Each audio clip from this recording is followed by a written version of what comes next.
தமிழ்நாடு சட்டப்பேரவை விதி 26(1) கீழ் தமிழக சட்டமன்ற பேரவை கூட்டமானது வருகிற டிசம்பர் மாதம் 9ஆம் தேதி காலை 9:30 மணிக்கு தலைமைச் செயலக வளாகத்தில் அமைந்துள்ள சட்டப்பேரவை மண்டபத்தில் கூட்டியுள்ளேன் என்பதை தெரிவித்துக் கொள்கிறேன்.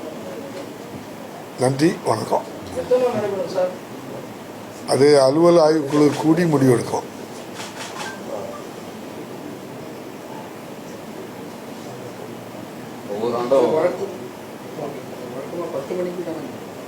இது 9:30 மணின்னு சொல்லி போன பில் கொண்டு வந்து பாஸ் பண்ணியாச்சு. அது நான் எப்படி முடிவு பண்ண முடியும்? அலுவல் ஆய்வுக்குழு பிஏசி கூடி முடிவெடுக்கும்.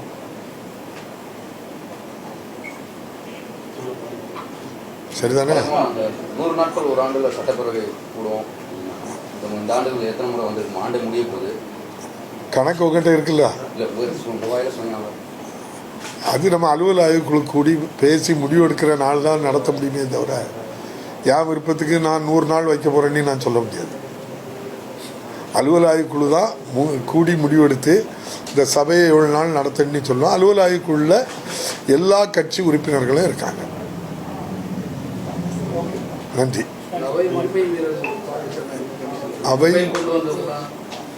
அதெல்லாம் நடைமுறையில் இருக்கு, சிலது ஆய்வில் இருக்கு. அதெல்லாம் அந்தந்த பணிகள் நடந்துகிட்டே இருக்கும்.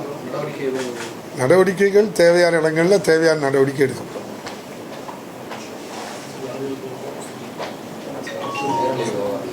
நேரடி இது இப்பவுமே நீங்க எல்லாம் லைவ் தானே போட்டிருக்கீங்க.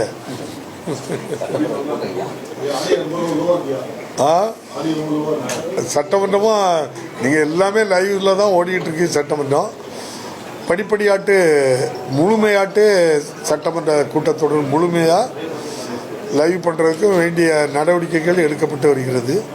நிச்சயமாட்டு மாண்புமிகு தமிழக முதல்வர் இப்போது இருக்கின்ற முதல்வர் வந்த பின்புதான் நேரடி ஒளிபரப்பு ஆரம்பிக்கப்பட்டது.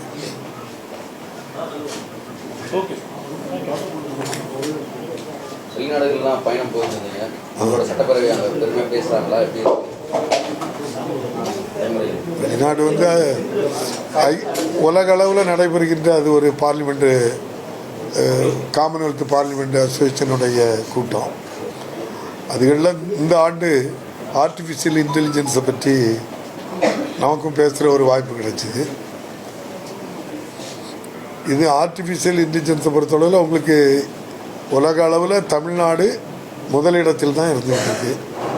சட்டப்பேரவையாக இருந்தாலும் காகிதம் இல்லாத சட்டப்பேரவை எல்லாமே புதிய தொழில்நுட்பங்களை மக்களிடம் கொண்டு சேர்ப்பதற்காக பள்ளி கல்லூரிகளிலும் நம்முடைய மாண்புமிகு முதல்வர் அவர்கள் ஆர்டிஃபிஷியல் இன்டெலிஜென்ஸை கொண்டு சேர்த்து நம்முடைய வருங்கால மாணவ செல்வங்கள் அந்த புதிய தொழில்நுட்பங்களை படித்து பலன் பெறுவதற்கு வேண்டிய பணிகளை செய்து கொண்டிருக்கிறது இந்த அரசு. நன்றி. நன்றி. போ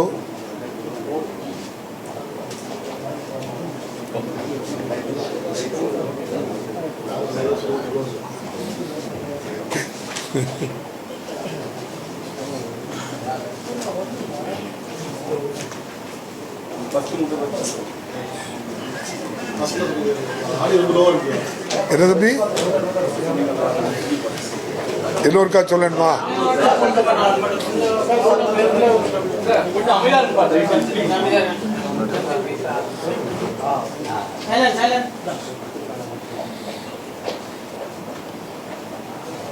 தமிழக சட்டப்பேரவை கூட்டத்தொடரானது தமிழக சட்டமன்ற பேரவை விதி 26(1) கீழ் வருகிற டிசம்பர் மாதம் 9ஆம் தேதி காலை 9:30 மணிக்கு தலைமைச் செயலக வளாகத்தில் அமைந்துள்ள சட்டப்பேரவை மண்டபத்தில் நடைபெறும் என்பதை தெரிவித்துள்ளேன்.